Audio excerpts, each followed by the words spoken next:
Olá, pessoal. Vamos nessa aula de Fundamentos da Economia, nessa parte, tratar sobre a questão da diferença entre o PIB nominal e o PIB real e os desdobramentos da questão socioeconômica, o bem-estar econômico de um determinado país, ok?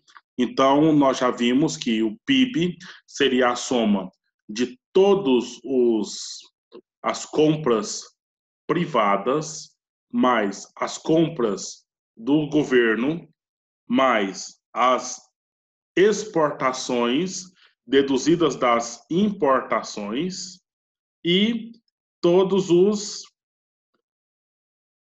todos os investimentos dentro de um país. Então são esses quatro itens aí.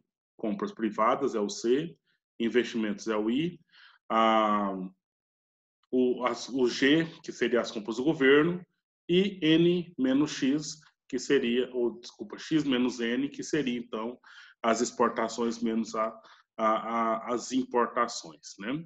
E aí, com base nessa situação, nós temos um PIB que é o PIB nominal, certo? É o PIB que é calculado com valores do período corrente e leva em consideração os preços, né? Então, a taxação de preços ali é olhado, então, um valor calculado pelo preço. Então, produziu ali X toneladas vezes o preço de uma tonelada, então nós temos o valor de um PIB, né? O PIB nominal.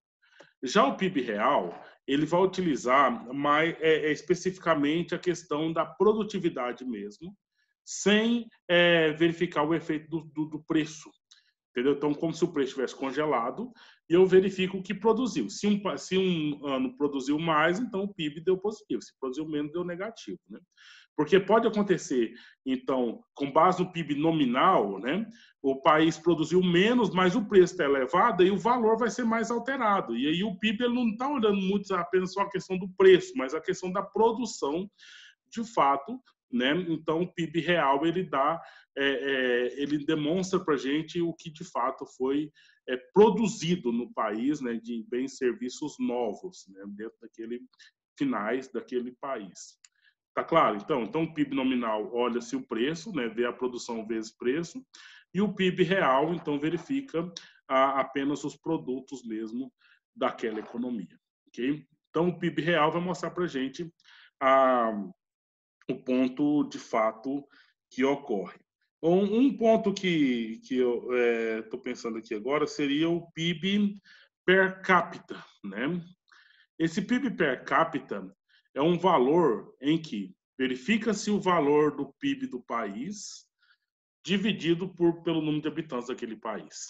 Quando eu verifico o PIB per capita, a gente então verifica de uma forma um pouco mais real a riqueza daquele país, né? Porque a gente pode ter alguns países aí que tem um PIB muito elevado, mas uma população muito mais elevada ainda.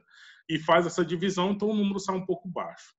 E aí é o caso de alguns países do norte da Europa, por exemplo, Finlândia, que tem um PIB muito alto e uma população muito pequena. E aí, quando faz esse cálculo o valor do PIB dividido pelo número da população, nós temos um número bem alto ainda, né? Então, ou seja, essa questão do PIB per capita. Capita significa cabeça. Tá? Então, PIB por pessoa dentro de uma economia. Ok? Vendo nessa ótica aí, então o bem-estar econômico nem sempre é verificado com base no valor do PIB. Né? Então, nós podemos ter países com PIB alto, como eu disse para vocês o exemplo da China, numa das partes da aula, da Índia, desculpa, e o PIB relativamente alto, mas a condição socioeconômica das pessoas é baixa. Né? Então, no cálculo do PIB real, aí vai verificar o quê? A real produção, né, de uma economia, a própria produção ali, os empregos e a renda para a população daquele país.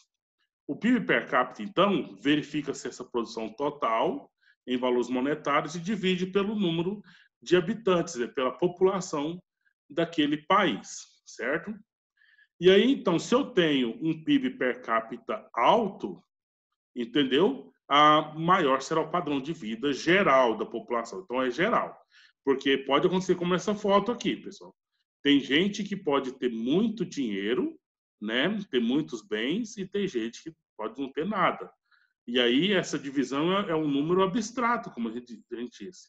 Então, um número que está lá, que é quantificado, uma vez que é analisado o comportamento das pessoas nas compras, na produção, nos investimentos ali, na empregabilidade, enfim, nos vários itens, e aí divide pelo número da população. Mas só que tem uma pessoa que pega, por exemplo, a renda de 20, 30, 50, 100 pessoas, 1000 pessoas. Tem pessoas que recebem tem uma renda e tem um patrimônio que ele sozinho soma o patrimônio de outras 1000 pessoas. Entendeu? Então, ou seja, o PIB per capita é um cálculo, é uma fórmula, mas não diz respeito à própria realidade. Aí, se a gente for perguntar, então, pelo bem-estar econômico, né? Então, veja, é uma coisa assim, meio que por consequência. Se nós temos, então, um país inteiro rico, então, até o mais pobre ainda terá uma condição um pouco melhor. Agora, se eu tenho um país inteiro pobre, até o mais rico terá uma condição pior. Então, é uma questão assim que vai e volta, né? Dentro dessa interferência no resultado. Então, o bem-estar de uma sociedade é melhor visto pelo índice do desenvolvimento, que é um outro indicativo, né? Esse índice de desenvolvimento humano, o IDH, aí já verifica outras coisas como educação, como saúde, como condições de moradia, outras coisas nesse sentido aí. Agora, o PIB é especificamente a questão econômica, é renda, é investimento, é valor econômico propriamente dito, certo? Então, e muita gente analisa alguns países ou outros aí com base apenas no PIB, entendendo que ali é melhor de se viver, etc., mas nem sempre é assim tão claro e nem sempre é assim tão evidente. Porque o bem-estar de uma sociedade ele é melhor visto pelo IDH, como já dissemos, o índice de concentração da renda, o índice de mortalidade naquele espaço e outras coisas mais, certo? Então, nós finalizamos aí essa questão. Não é uma questão, não é uma aula matemática, contabilística, mas é uma aula de ciências humanas, ciências sociais, no ponto de vista em se ver esses itens, né, PIB, demanda agregada, oferta agregada, essa contabilidade nacional, esses elementos todos aí com base naquele texto, para a gente fazer uma reflexão e uma análise do cenário, né, do cenário social.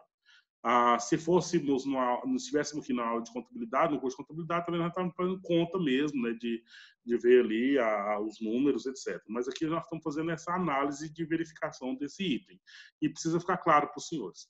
A gente precisa entender isso aí, porque eu tenho certeza que qualquer concurso da área de humanas aí que você fizer, vai cair alguma questão nessa aí, no ponto de vista da geografia, da filosofia, da sociologia, do direito, tudo tem a ver. Vamos estudar, vamos fazer as leituras que eu estou indicando aí nessa aula, e faça as atividades, né, como sendo registro da frequência, mas mais importante é você, de fato, dar conta desse conhecimento, desse conteúdo. Pessoal, feliz Dia do Estudante de Direito e que vocês sejam cada vez mais melhores estudantes de direito, para que vocês sejam felizes. Tudo de bom.